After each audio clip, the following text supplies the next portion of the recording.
whatever core.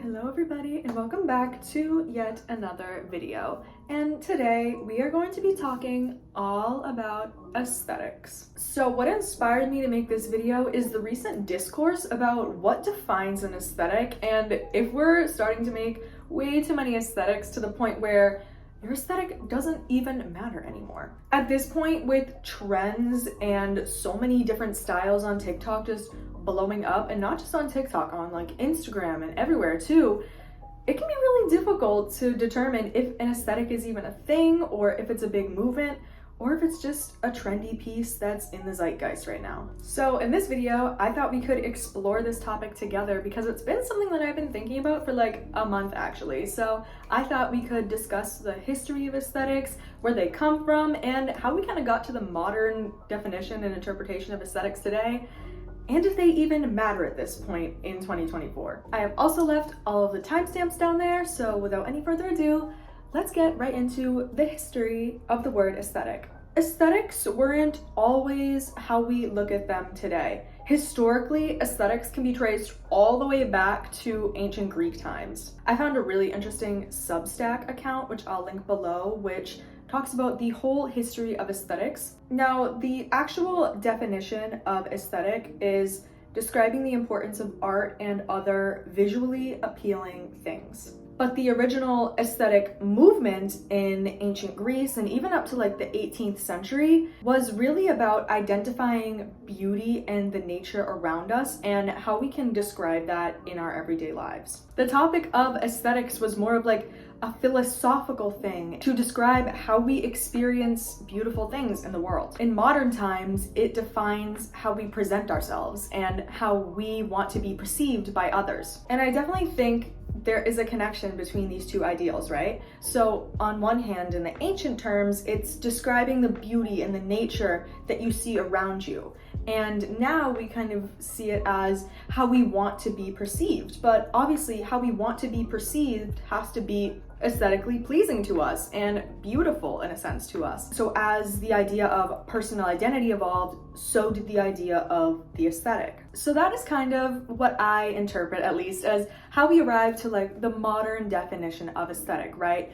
But now we need to talk about what aesthetics actually are and how actual aesthetics came to emerge as a self-defining trait. So to me, I am going to argue that how we think about mainstream like aesthetic today really emerged in the 20th century, and specifically like the 80s and 90s. Because in the 80s and 90s, we have this mass media, we have the dominance of like fashion magazines, lifestyle magazines. Everybody was consuming the same media, or at least everybody in different subcultures or subgroups was consuming the same media, perpetuating these ideals, these styles, and these certain lifestyles of what you enjoyed. You know, this made it easy for these groups and these subcultures to form because they had shared ideas, shared things that they could talk about to bond with each other and to kind of bounce ideas, styles, and trends off of each other as well. And I think the peak of this specifically was in the 90s, right? Because that is like the golden age of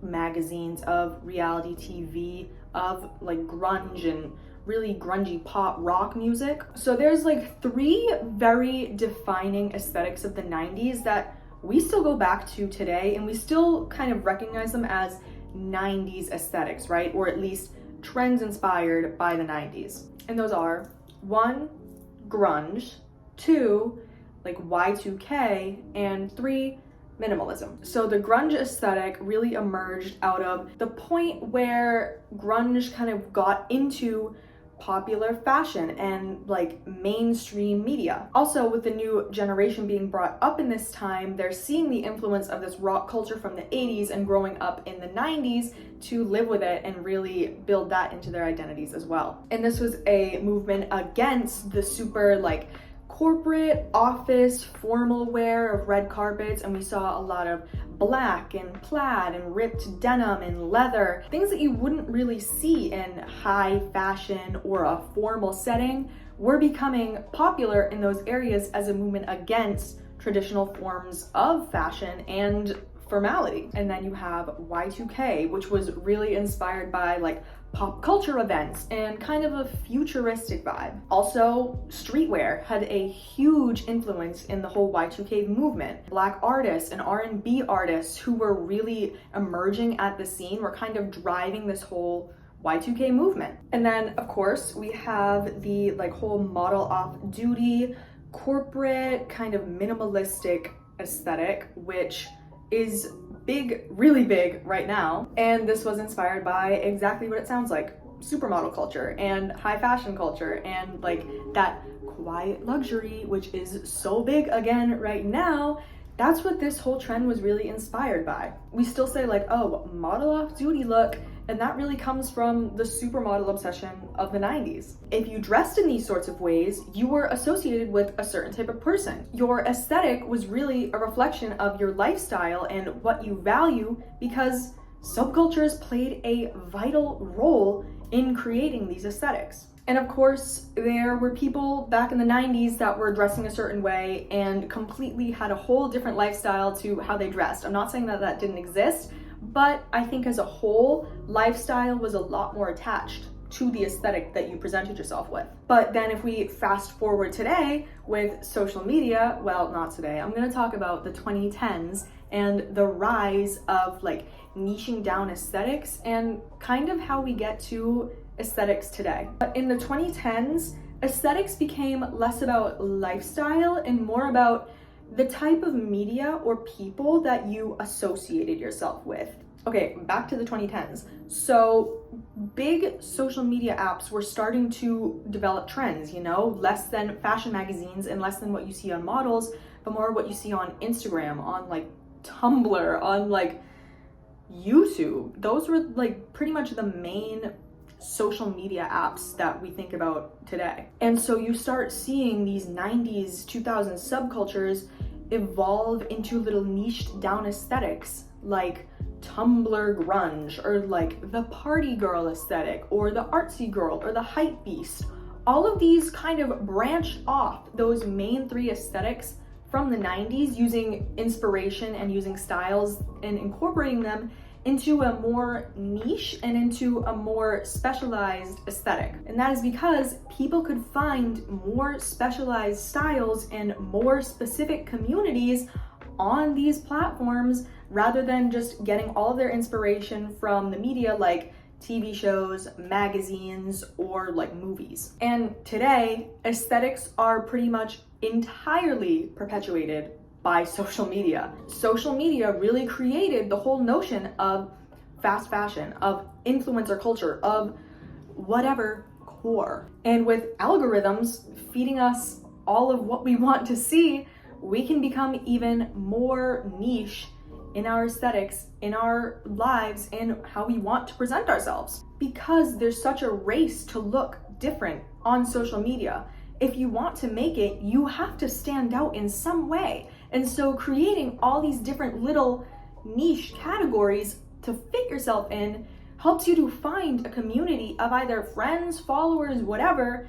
That is how you're going to attract people on social media. So why wouldn't you create your own aesthetic based on how you personally exactly want to identify yourself? Now, instead of fitting into a lifestyle based on a subculture, we're creating our own aesthetic based on our own lifestyle. And still, aesthetics are kind of meant to portray something about us, right? It's not just how we dress. There's a motive for us dressing like that. But to me, at least now, the lifestyle that is attached is a lot less important than it was when the whole notion of a modern aesthetic came into being. Cottagecore, for example. A lot of people associate cottagecore with like baking or scrapbooking or foraging or having like a slow life.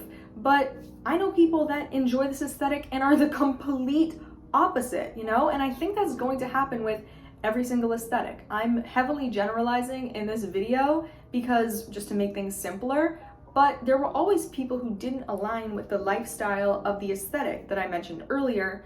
But I think now especially, aesthetics are just becoming self-defining characteristics and less about the lifestyle that comes attached with it. And again, that is because we are trying to stand out. We are not trying to fit in. We are trying to find communities based on our individual selves and attract people that way instead of finding our own communities out of a community that already exists. So all of this to say, do true aesthetics, like they used to be, really exist anymore? Despite everything I've said in this video, I still say yes. And that's because they do still help us find communities on social media because of like algorithms, or even just in daily life. If you see someone who you think will align based on their style, based on how they talk, based on how they present themselves, you're going to want to be their friend, you know? And chances are it's because you have something in common with them that you think you could bond over. So even if we are representing ourselves with these tiny niche down aesthetics like coquette and cottagecore and gorpcore, which these are not like the most niche aesthetics, these are just like examples, but a lot of the really tiny and categorized examples of these aesthetics can fit into a more overarching category like cottagecore, like coquette, like corpcore. So yes, I think that there is a major element of individuality at play here because you're trying to differentiate yourself within this bubble of an aesthetic, but you still have that bubble of an aesthetic to fall back upon. So yes, I do still think aesthetics are important to defining who you are and finding a community, but I also think it's okay to change your aesthetic whenever you want. They are not as tied to an identity or a lifestyle as they were when the idea of like the modern aesthetic really came into being in the 90s, although for some people that's certainly the case. I think a lot now is it's just more about style and presenting yourself to other people. I do still think aesthetics still do matter, even if they might be less based on a lifestyle and more based on self-identification. That is still important. That is the whole video. Let me know what you think in the comments below. I would love to hear your thoughts. Also, if you enjoyed this video, please leave a like and subscribe for more content. And don't forget to follow the new Instagram, and I'll link that in the description below. Also, all of the things I referenced to get my information will also be linked in the description below if you want to learn more. I found this one great Substack account all about the history of aesthetics that is really interesting. So if you are interested in that at all, I highly recommend you check them out. But yeah, that is today's video. Thank you so much for watching. I hope you enjoyed, and I really appreciate you being here, and I hope you have a great rest of your day, night, or whenever you happen to be watching this video. So, thank you all again, and I will see you in the next one.